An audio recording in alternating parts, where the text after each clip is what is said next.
So for those of you who do or don't know, last year was the first ever One Day We Will Dance in Celebration campaign. It's the first capital campaign that Dawn has ever done, meaning it's the first campaign that we ever had that we set a goal on for fundraising, and the goal was $100,000. After last year, we were so successful that for this year we decided we would up the goal to $300,000. And we also just wanted to take the time to make sure that you guys were prepared for it. Last year, it was kind of like it came up and people were just like, wow, let's do this really awesome thing. But this year we think that you guys could do some really great things with it. And that's the whole purpose of this workshop, is to help you get prepared with your organization and help you figure out what type of fundraisers will work best for you, as well as lay out some of the regulations for fundraising so that we can make sure that everything is credited properly to the campaign. But thank you so much for coming, and we are here as a resource for you guys. So please let us know if you have any questions. There will be time for questions at the end of the workshop, and we will be hanging around after. But for now, I'm going to pass it off to Becca, the Fundraising Outreach Coordinator. Hello, everyone. As she said, I'm Becca. And some of the topics we're going to cover today are how to effectively fundraise for a one-day campaign, general fundraising, donor drive, and alternative fundraisers. We're going to talk about social media, how and when to post, what you can use. We have a system that you can use for automatic social media blasts, as well as the public relations social media captains are here to talk with you guys. And then for finance, we're going to talk about corporate matching, as well as regulations for one day. And then at the end, we're just going to include some general fundraising updates for you guys. Is it not on? Is it better? Are we good?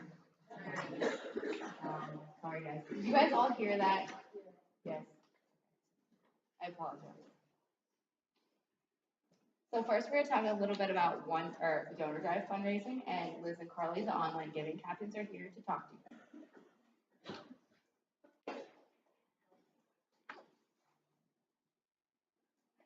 Hi guys, my name is Liz Cassidy. And I'm Carly. So we analyzed a lot of the data from last year's online giving, and we divided the donor drive participants up into 4 groups: patrons, sidekicks, heroes, and superheroes. And we pretty much looked at the differences between how they utilized their donor drive pages and how effective their fundraising was. So the first pairing that we made was the patrons versus sidekicks. Your patron is about 54% of your participants, people who just kind of are in your organization, don't do any individual fundraising. It's usually 0 total donations, 0 emails sent, and 0 self-donations. But one step up from them is your sidekicks that fundraise an average of $111, which they only have about 1 donation, and usually have a $7 self-donation. So it's really easy to jump from a patron to a sidekick and up your fundraising on donor drive. And these are 12% of your participants and 7% of your fundraising. So heroes versus superheroes, we see a big room for growth in getting your participants to move from a hero, which is an average fundraising of $265, to a superhero, which is an average fundraising of $858. If we look at the differences between these type of fundraisers, we see the amount of total donations and amount of total emails sent. So we can see that there's a big difference. The more emails you're sending out, the higher potential of your fundraising total will be. So something really awesome that Donor Drive gives to you is participant messaging. So when you're in the thon.donordrive.com account, then you can go into your messaging settings, and every single person who made a donation to you last year had to put their email address in. And so you have a database of all those email addresses that you can utilize and send your emails to really easily. So you can also add email addresses via a file upload. All you have to do is upload them as a CSV. If you have any questions about how to do that, you can reach out to me and Carly, and we'd gladly help walk you through it. And you also have default messaging options. So right now, we pre-wrote a message in there for you. And there's also a message set up for the one-day campaign inside of the social media toolkit for you guys to use. So this would be a great thing to advertise to your participants, say at a meeting. Give them the opportunity, because this is something that each of them can do from their own participant accounts. So another thing that you can do from your admin account at thon.donordrive.com/admin is send out scheduled messages to all of your participants. So So instead of sending out an email to, say, all your participants, you can direct the ones that have donor drive pages. So a lot of the data we got back, we kind of split them up into small actions, big difference. People who use text messages raised six times more than people who didn't. Email donation asks raised 4 times more. Made a self donation was 3 times. Customizing your fundraising page is actually 7 times. Last year, like at the last fundraising workshop, we didn't have this data yet. We were saying 5 times, but it's actually 7 times, which is awesome. At hitting their fundraising goals, they raise 8 times more, and then using social media is 6 times. So really utilizing all these resources that you have as part of a very like technology savvy generation can really help you raise more on your donor drive pages. So another thing you can utilize is QR codes that can be linked to your donor drive event page. So you can create these at many websites. We have one listed here, but you can just look one up. It's very easy to make. It takes just a few minutes. And people have seen success using these at alternative fundraisers. It's a good way to raise awareness, and say people are interested in it, it can directly link them to your event page where you might have more pictures or more information about what your organization does in general and what it does for them. And this isn't a form of advertising, so it doesn't have to be uploaded to Think. And just a reminder though, this is not meant to be used transactionally, so you're not like using this instead of money at a fundraiser. So general donor drive reminders. Please add your participants. The more participants you have, the more people who can tell their story of why they've gone, and the wider base of people that we can reach. Also, try to update your landing page. If you have any questions about it, please reach out to us, and we'd be more than willing to help you get to that page because we understand it can be a little tricky sometimes. But like keep it updated. Tell them what you're doing at the 5K like this weekend. Keep them. Put new pictures in of your Thon children if you're paired with a family. And it's exciting to have new, fresh pictures and new information on there. Keep updating your goal. People are more likely to donate to a cause that has 90% to give them that final amount than they are to donate to something that has 0% raised so far. And just remember, Facebook's not your only source of fundraising. If you try to text your link to people, I've found a lot of success with that. Using DMing on Facebook is really an underutilized idea also. If you need any advice on how to reach out to more people, reach out to us.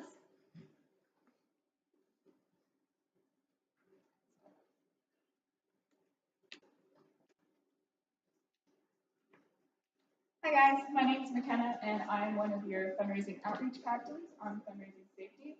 So I just wanted to give you guys a little reminder for alternative fundraising. All funds must be submitted at least 1 week prior to the start date of them if you would like them approved in time. And we also have our rapid review period number 2 coming up. That is Monday, October 29th to Wednesday, October 31st. And basically that's a small window that we have where instead of needing a full week, all of your requests will be reviewed and either approved or denied within 24 hours. And you just need to start it within them. So let's say you started on Wednesday, and then you get a little sign that says action needed. That's all right. We will come back in and still approve it within 24 hours as long as you originally submitted it during our rapid review period. Also, all travel outside of State College must be documented on the travel safety portion on Think. It must be started 3 days prior to departure. If you have to add a couple people into a car, we totally understand. We want you guys to be able to bring as many people on your fundraising weekends as possible, but you need to show us that you're working on it and that you're on top of things, so you have to at least start it 3 days prior. And the status of your fundraiser may be changed to denied if this is not properly completed.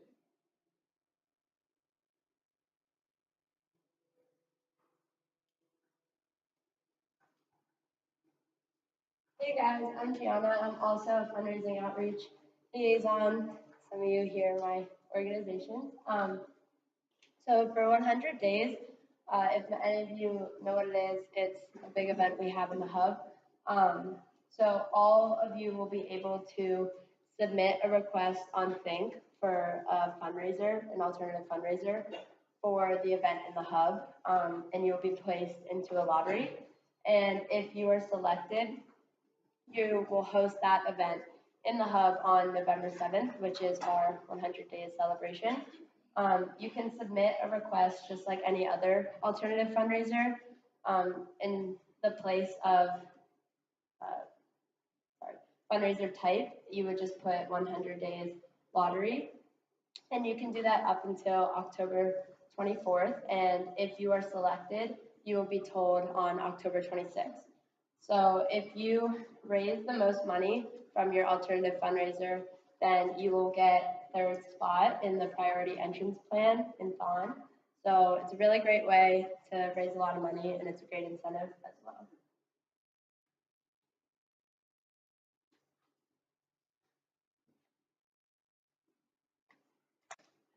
I'm back. So November 3rd, we have our first big Chipotle fundraiser. I know a lot of people are disappointed that they haven't been able to individually utilize Chipotle, but basically this is one day where you should be encouraging your friends and family to go to Chipotle because in the locations of Delaware, Maryland, Pennsylvania, New Jersey, New York, and in Washington, D.C., proceeds from Chipotle will be benefiting Thon. And also, we know that that is not a home football weekend, so if your organization is planning on utilizing that as a fundraising weekend, stop going to Chipotle. It's a great way to do to raise some money as well.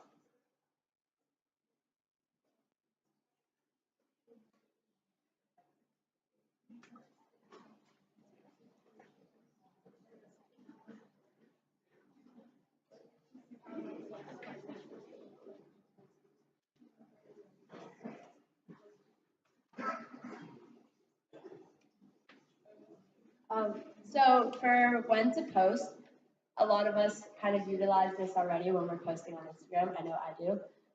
For Donor Drive, 48% of all traffic to Donor Drive is from social media. So as you can see on the pie chart, most of that is Facebook.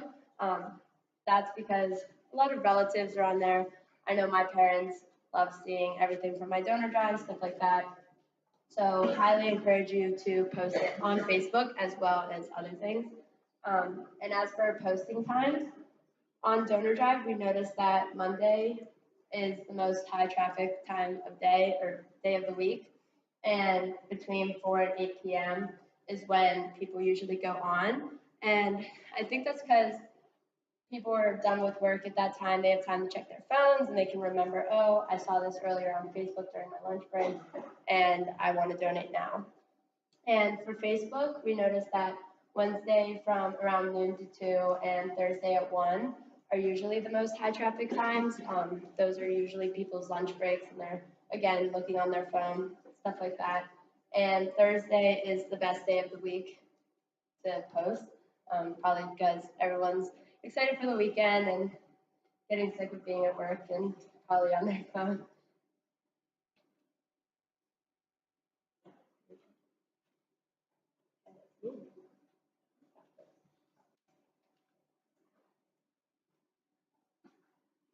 Okay, so now I'm going to talk about our automatic social media blasts recommendations. So there's this really cool site called Agorapulse.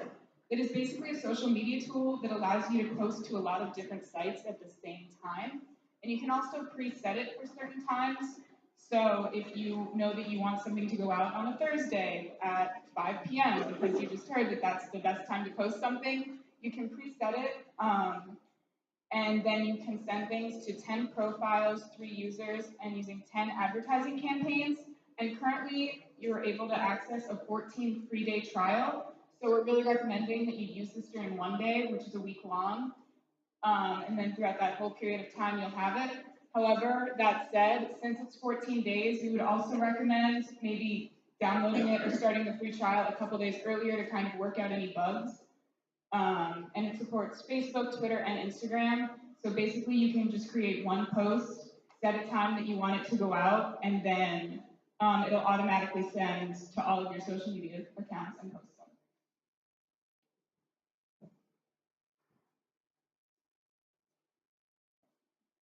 Hi guys, I'm Dan. And I'm Marissa, and we're the social media captains on public relations. So something we want to talk to you guys about is a social media toolkit that we created for you. So we will have 8 posts for you to post throughout the one-day campaign. And these posts are just going to differentiate from other things that you're posting about because since it's 1 week long, we're encouraging you to post every single day throughout that week. And then we'll also provide a drive of photos for you to use with your posts. And as you can see, this is one of the example posts that you can use. And you can tailor it to your family, or if you want to personalize it, you can do that too.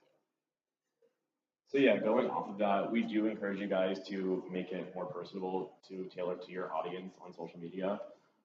These are great templates to go off of, and as well as the other templates in the toolkit.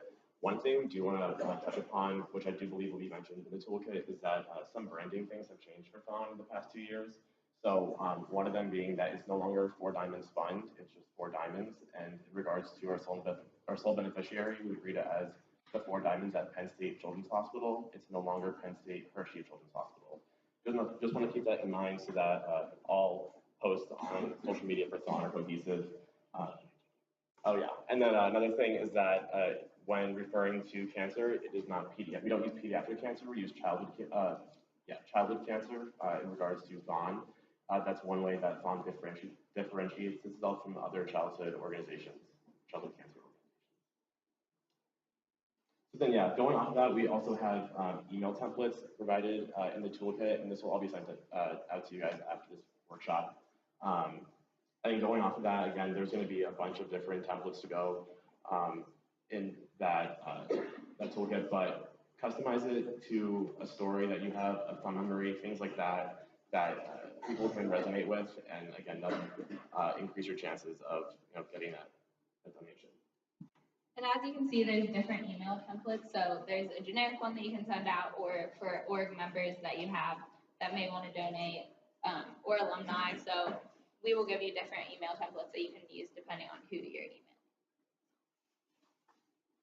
Thanks, Sarah.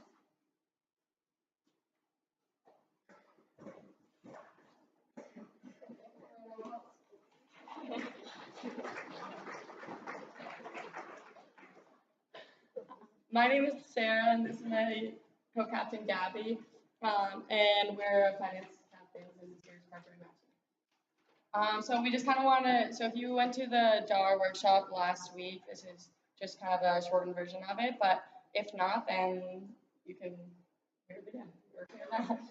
So we kind of want to explain what corporate donations are and what a matching gift is and the differences between the two. So corporate donation is a donation that is from a company. They'll make a general donation from the company's budget. So that could be anything from, I don't know, any restaurants or any all funds you do that, or when you request a corporate packet, that's the same type of deal. And then what is a matching gift? So that starts with an employee, and they make a personal donation, then they reach out to their company, and that company will match their personal donation. It usually depends on the company, but most will do a 1-to-1, or it could be 3-to-1. It kind of depends on the company, or any variation of that. And why companies do this is because they use this as a tax deductible, and it kind of benefits also charitable giving. It looks good for them and also helps their employee and whatever charitable they are trying to support. Yeah. So just common confusion with corporate matching in the past is that both, just to make it a little clear, both the the employee, the person that you are asking to donate, and then the corporation, their employer, both of the donations will be credited to your org. So it's a really easy way to increase your org's total, which is why we're really encouraging it this year. So basically, to see, the only thing you guys really have to do is just ask people and reach out to your donors and just ask them to ask their employers if they do corporate matching, which a lot of companies do. So to check if a company does, you can go to www.matching.psu.edu. There's a little search bar at the bottom of that screen, and you can go and see if a company matches, and the name will pop up. If the company name doesn't come up in the search results, that doesn't mean they don't match. They just might not be in that database. So still encourage your donors to go to their HR departments or look around on the company's website to see if the company does matching. And then, like we said, all you really have to do is ask, and the donor is responsible for filling out the portion of the matching form in the company. So once that portion is filled out, they can either send it in with the personal donation to the phone office, or there's a couple variations of how to go about it. They could send it with the personal donation into the phone office, or if the donation was made online, they can send a confirmation of the matching form to the corporate and matching email, which is corporate.matching.psu.edu. And then Yeah, so it can be any variation. You can also like donate a physical check or donate online, or the matching form can be online or a physical form. So it can be anything along those lines, but most companies, all their matching forms look different, so they kind of have a different matching program. We can work with you and your donor or the employee to accommodate whatever questions and needs you and concerns you may have. Another important thing to keep in mind is that some companies, they don't have Thon listed as an option for matching forms, but Penn State is an option. So, but a donation to Penn State is a donation to Thon. So you can put in there should be like a comment section, you can put Thon and your org number or IDC number. That way you can get credited. But if you have any other questions, you can email us, we're happy to help. And worst case scenario, you can always send us a copy over email or the physical form of the matching form, and we can credit you. And then just how this relates back to the one-day campaign, so really try to utilize this during the one-day campaign and just encourage donors, especially during that time period, and make them aware of this. Even if they don't utilize it during the one-day campaign, they can also still just be aware of it throughout the year. But just make sure if you want the donation to count towards your one-day campaign total, or towards the one-day campaign total, you have to make sure that the confirmation of the match approval, if it was done online, is sent to the corporate matching email, or the physical form has to come into the office during that time window as well, before the campaign is over. That personal donation also has to be in before that week's span, but the process matching form can be after. We just need that approval, which could be sent through email or the physical form.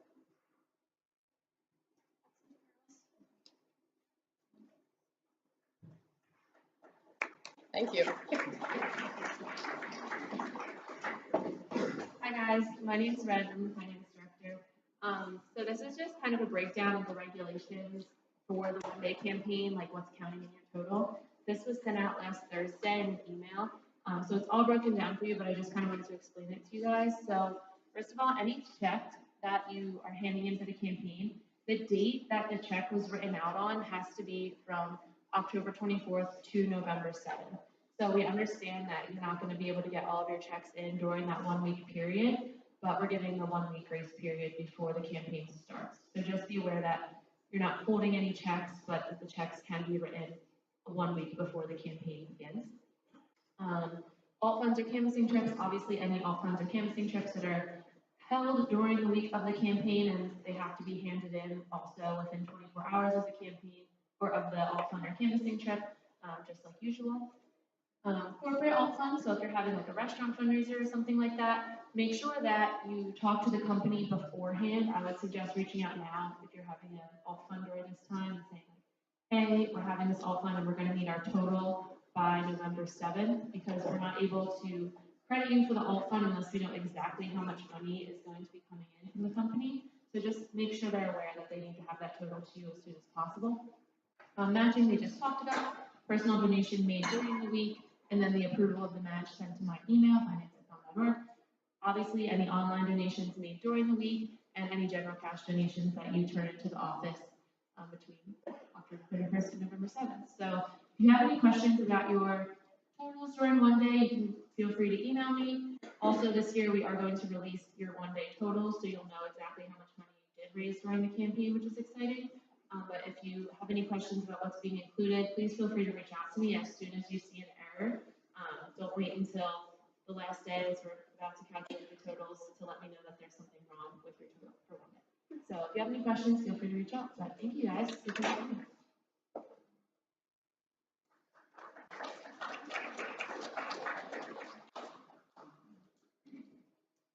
So now we're just gonna talk about some general fundraising updates that have happened in the past couple weeks, and if we want to address it all for you guys.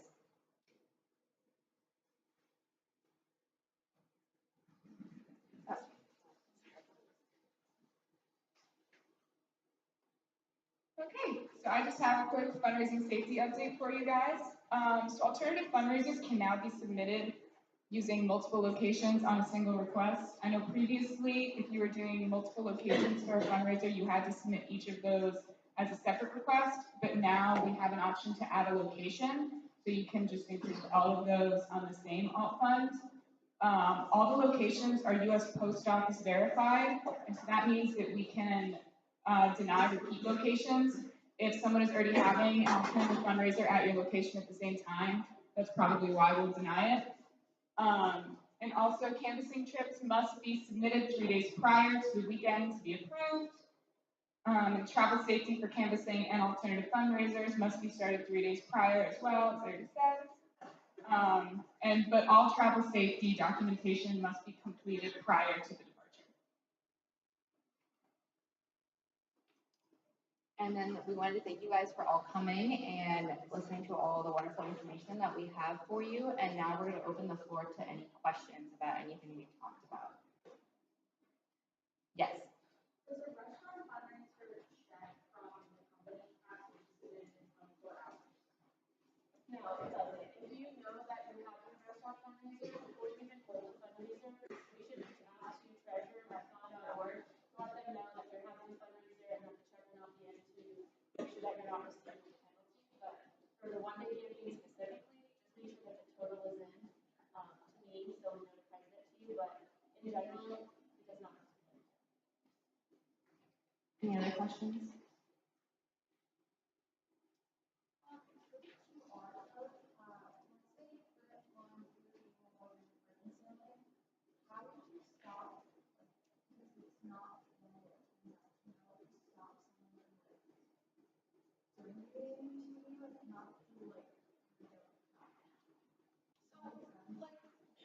QR codes, they're not buying the ribbon from you, like it's not a transaction, they're just donating to your donor page. So it's just like, you can't say that I'm like selling this ribbon and donate it to my donor tracker page. You say, oh, by the way, you can donate to my donor tracker page. Yes.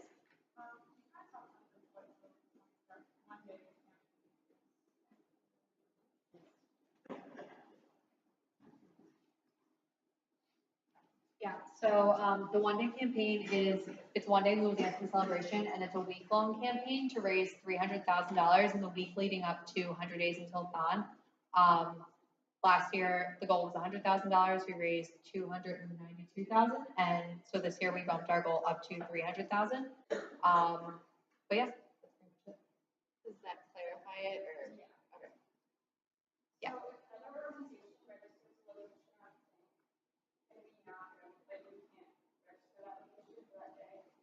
Yeah, so unless it's like the hub or some like wide range of location, like say you're registering like you're doing something in like a park or something like that's obviously different, but like the whole point is that we don't want organizations essentially arguing over one location when they say they both had it registered. You guys will get the same alert that we do saying that it's a repeat location.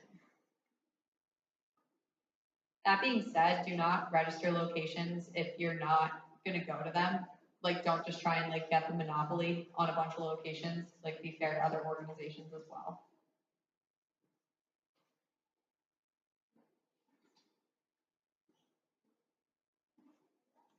And real fast, I did want to mention in the original letter about One Day, this year will be functioning as a lottery. So basically, for every, I believe it's $500 raised, you get a ticket put in the lottery, and then we will be pulling the winners from the lottery the day of the campaign. The first ticket pulled will be a $7,500 match. The second ticket pull will be a $5,000 match, and the third ticket pull will be a $2,500 match. The whole point of doing a lottery this year was to ensure that all organizations had equal chances at fundraising. So basically, whether you're an IDC or you're the biggest organization, you still have a chance to win. Does anyone have any other questions before we wrap up? No? Thank you so much for coming, guys. We'll all be hanging around for questions if you have any at the end.